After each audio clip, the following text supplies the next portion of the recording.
Nafsi. Bismillahirrahmanirrahim. Assalamualaikum warahmatullahi wabarakatuh. Wassalatu wassalam ala Sayyidina Muhammad Nabiyil Mustafa wa ala alihi wa sahbihi ahli sidqi wal wafa, amma ba'du.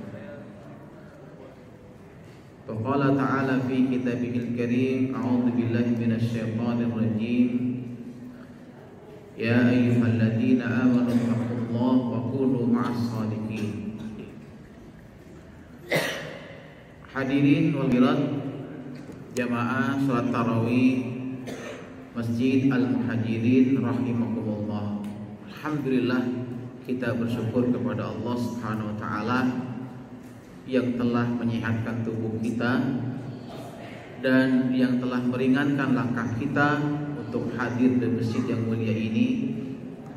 Kita berharap semoga seluruh ibadah kita, baik shaum kita, sedekah yang kita keluarkan, tilawah Quran kita, dan tarawih yang kita tunaikan malam hari ini dan malam sebelumnya, mudah-mudahan diterima oleh Allah Subhanahu wa taala. Amin ya rabbal alamin.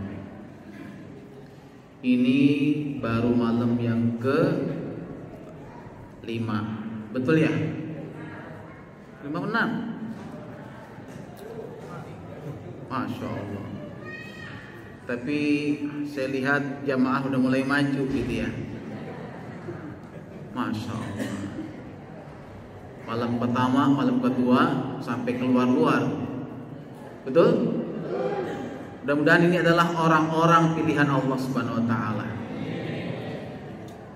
Inilah orang-orang yang Nabi katakan rajulun qalbuhu mu'allaqun bil masajid, orang-orang yang hatinya terkoneksi dengan masjid, orang-orang yang hatinya sudah terhubung, terkait, terikat dengan masjid. Dan orang-orang seperti ini adalah orang-orang yang nantinya mendapatkan naungan Allah di hari kiamat. Orang-orang yang akan ditempatkan di surganya. Amin ya rabbal alamin. Jemaah dimuliakan, salah satu muwasafat karakter orang mukmin adalah cinta dengan masjid, senang ke masjid, terbiasa di masjid, betah di masjid.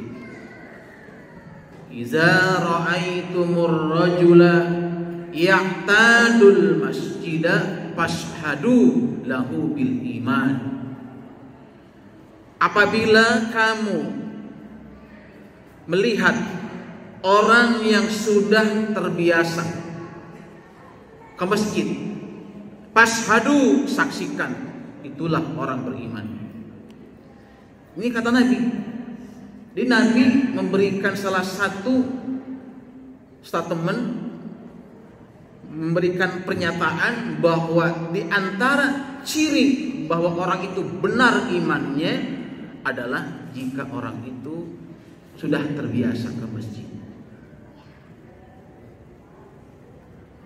Nah, maka dari itu bersyukurlah jemaah sekalian.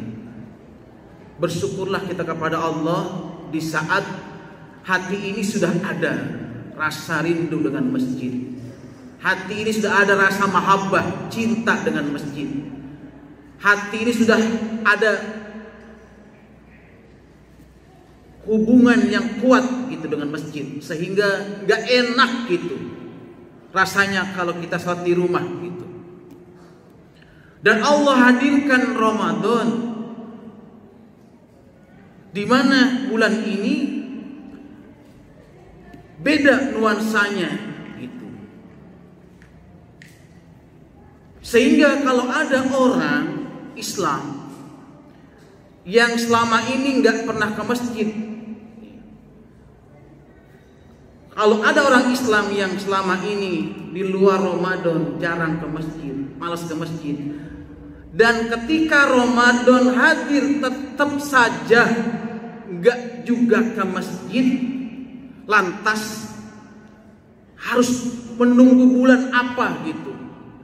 Allah mesti menghadirkan bulan apa lagi supaya tergerak hati ini ke masjid gitu.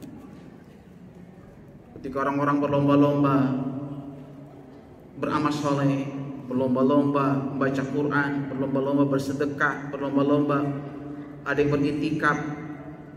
Orang saat ini berlomba-lomba berbuat baik, karena ini adalah bulan panen segala pahala-pahala kebaikan yang Allah siapkan. Jadi alangkah ruginya, alangkah celakanya kalau ada orang di bulan ini tetap saja hatinya belum tergerak untuk ke masjid. Nah, mudah-mudahan semangat kita untuk memakmurkan masjid ini dapat kita rawat, dapat kita jaga sampai napas terakhir kita. Amin ya rabbal alamin. Dan syukur-syukur dapat kita wariskan kepada anak cucu kita.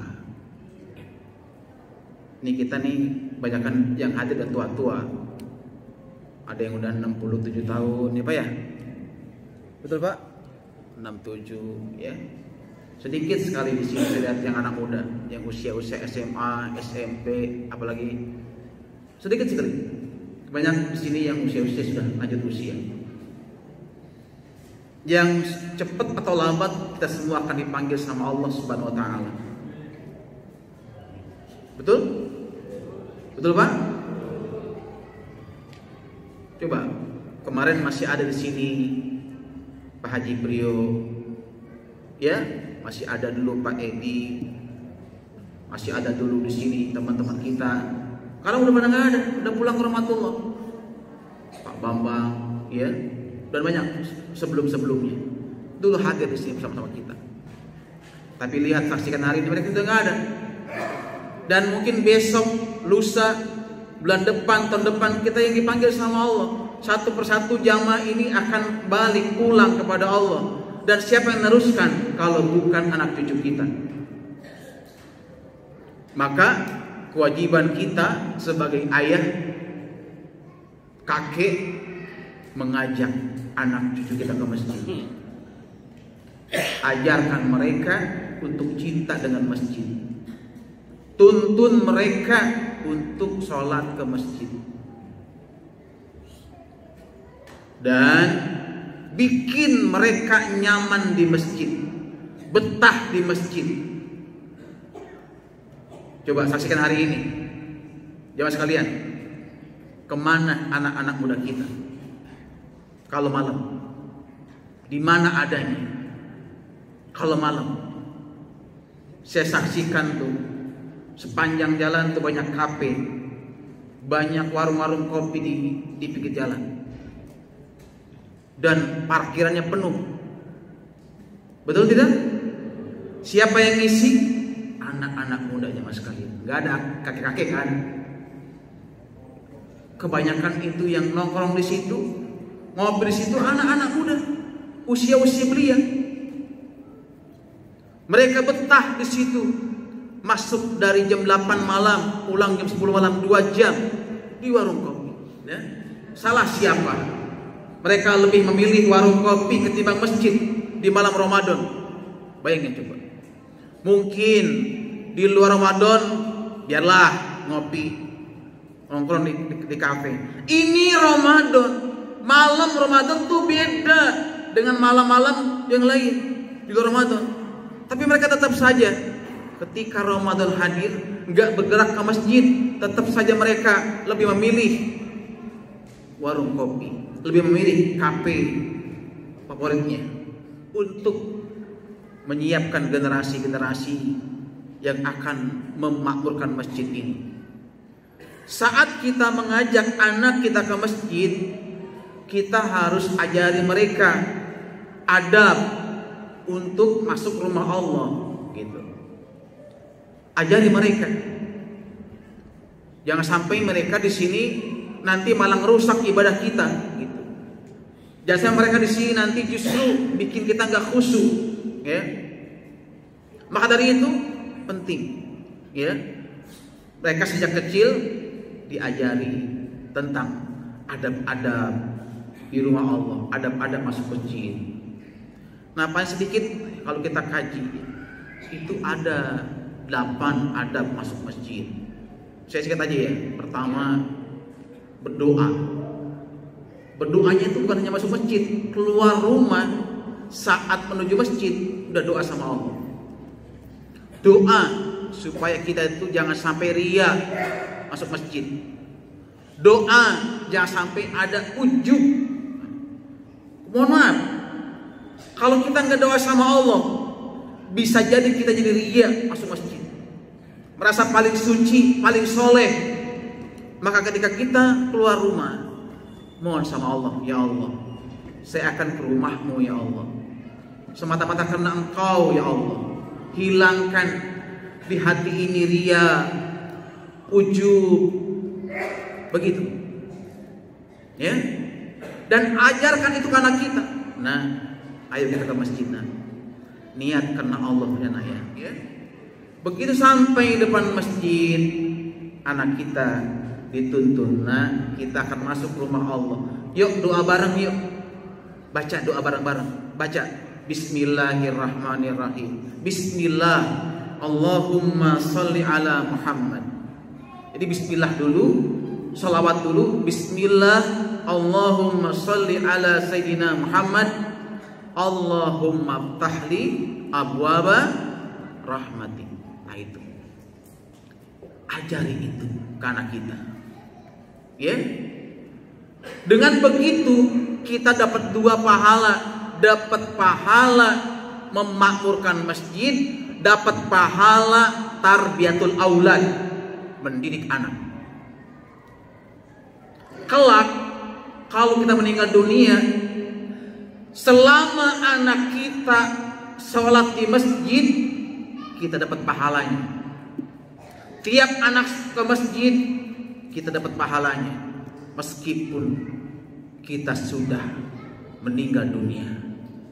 Inilah pentingnya kita mempersiapkan anak-anak kita itu sejak kecil, sejak dini diajak ke masjid agar mereka terbiasa ke masjid. Dan sebagai DKM, jangan galak sama anak kecil. Maaf ya, maaf, kadang anak kecil itu kan suka lari masjid. Jangan dimarahin, jangan diomelin, jangan dijewer, jangan dibentak. Kenapa jemaah sekalian?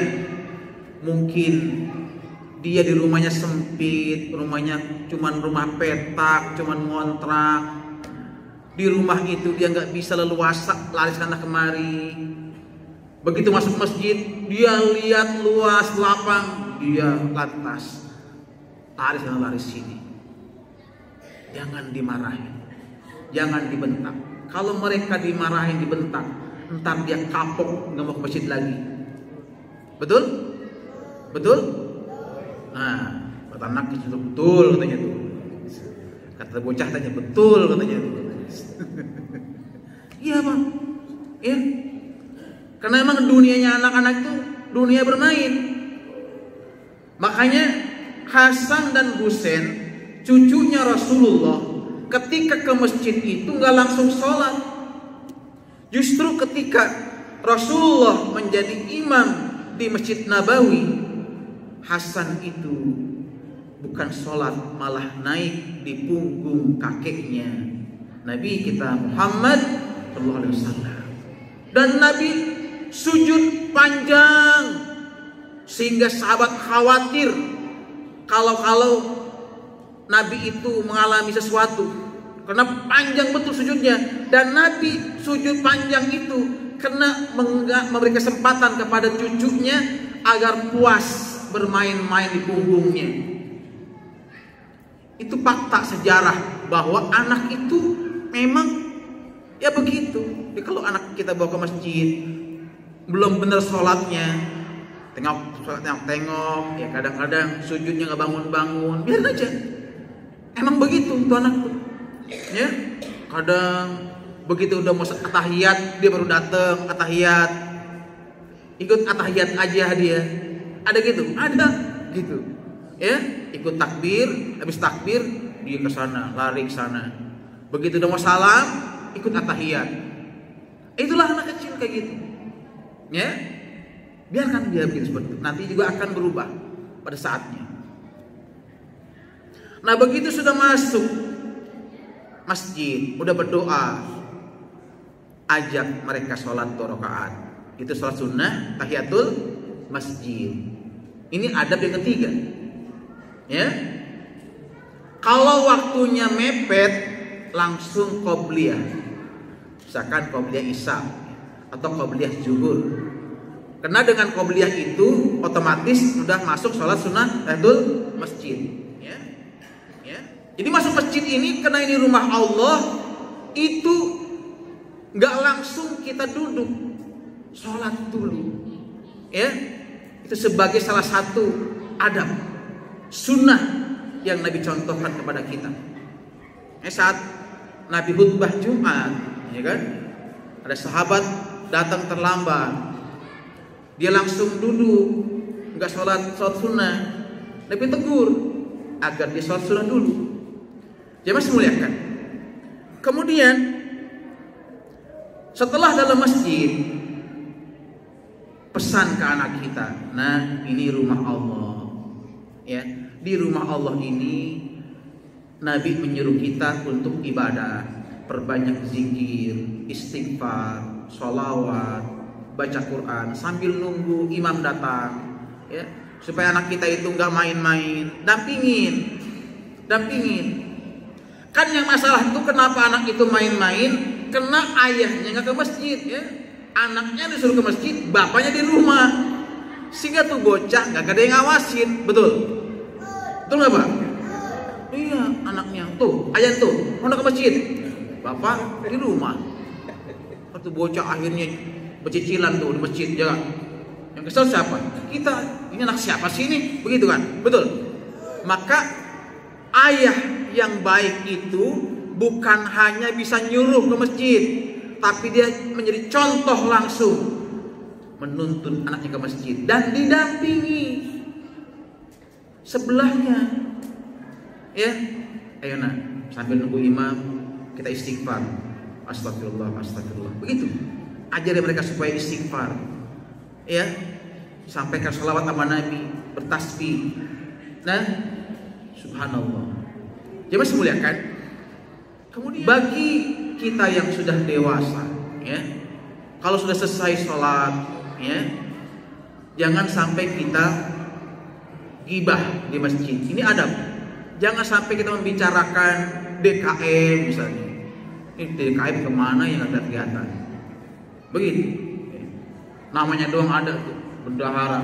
Pernah kelihatan mana bendahara kita nih? Jangan kawin lagi nih. Diomongin gibah jadinya kan? Gibah kawin lagi jaganya bendahara nih. Jangan uang masjid buat kawin nih. Wah, makin curiga sujon kan? Begitu. Jadi jangan sampai kita gibah, ya, ngomongin orang di masjid. Ini adab, ya. Maka begitu kita selesai sholat, boleh ngobrolin masalah umat, bagaimana masjid supaya makmur, bagaimana nih anak-anak muda senang ke masjid, begitu. Jangan sampai membicarakan aib orang, istri orang yang diomongin. Na'udzubillah min zalik. Setelah kita mau keluar masjid, anak kita ajar lagi. Nah, terima kasih ya, Bapak bangga kamu sudah bisa tertib di masjid. Cium tuh anak tuh, keningnya, cium. Dan di luar masjid, nah, ayo kita berdoa. Doa sama Allah. Karena Allah sudah berikan kita kesempatan ke masjid. Baca doanya. Baca bismillah. Allah matahli abwaba fadlika, ya. Kalau yang pertama Allah matahli abwaba rahmatik, minta pintu-pintu rahmat, ya. Begitu kita keluar masjid, mintanya apa?